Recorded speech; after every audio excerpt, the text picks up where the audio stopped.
here our pritong isda. So, mga leftovers to, guys.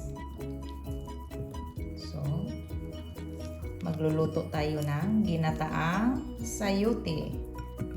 So, huwag niyong itapon ang mga, huwag niyong sayangin yung mga leftovers niyo.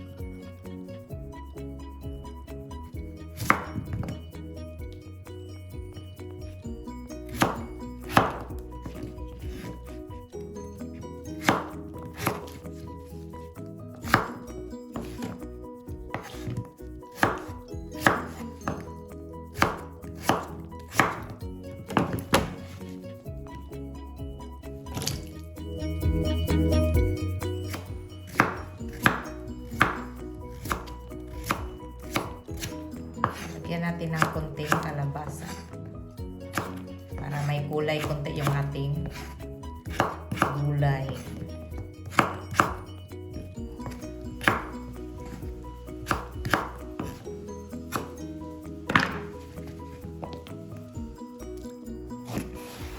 Lagyan natin ng talong.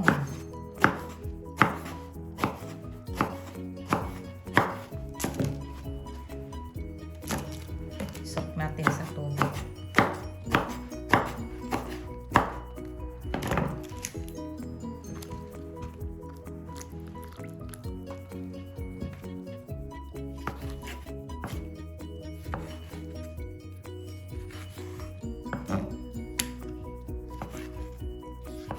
Hinog na hinog ang ating kamatis.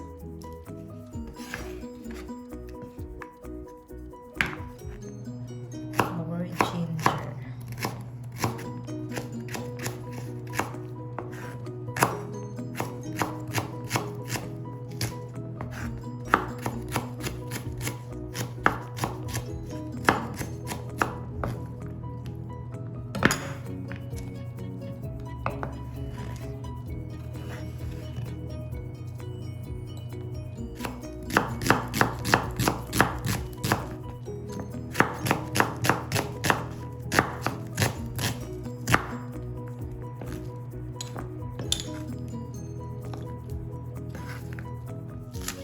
Spring onions, lemongrass, our siling haba. So, maglagay tayo ng mantika para isote natin ang ating ginger and onions. Ginger.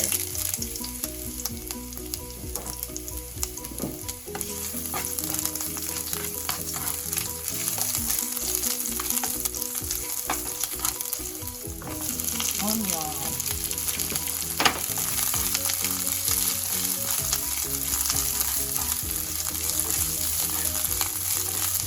Our pritong isda.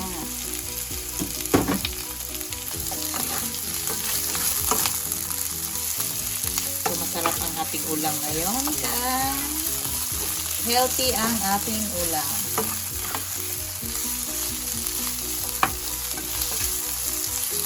Bango ang bango ng basta pritong isda guys ang bango. And our sayote and our kalabasa.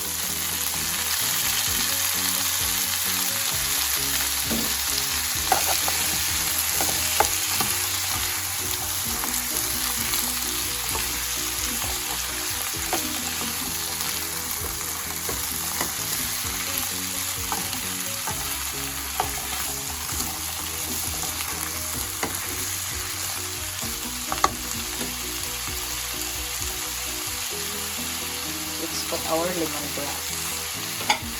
And iluto natin ng mga 3 minutes. Ang bango.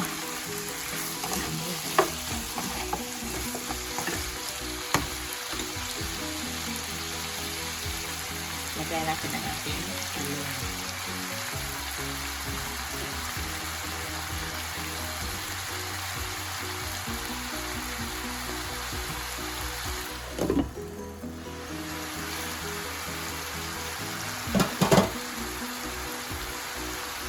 So, lagyan natin to ng kumukulong tubig.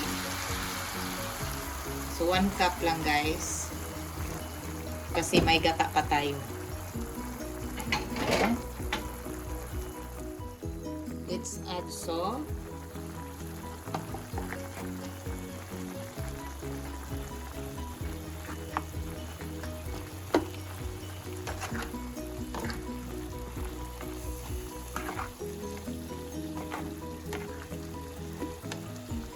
Lagyan natin ng magic sarap.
So, pakuluan ulit natin ng 1 minute. Sarap. Sarap, guys.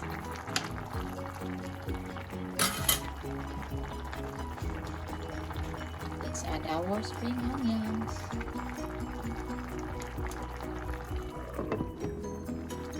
So, ready to serve. We're done. Our healthy gulay.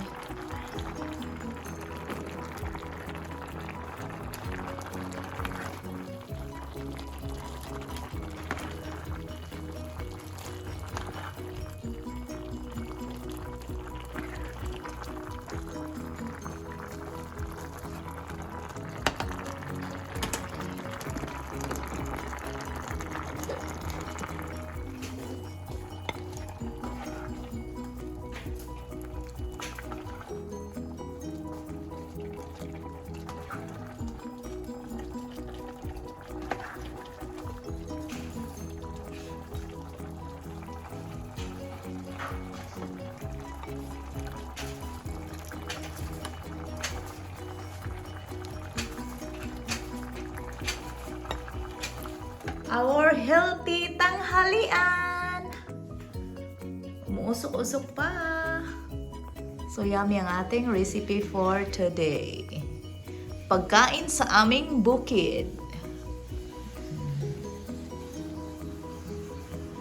Okay.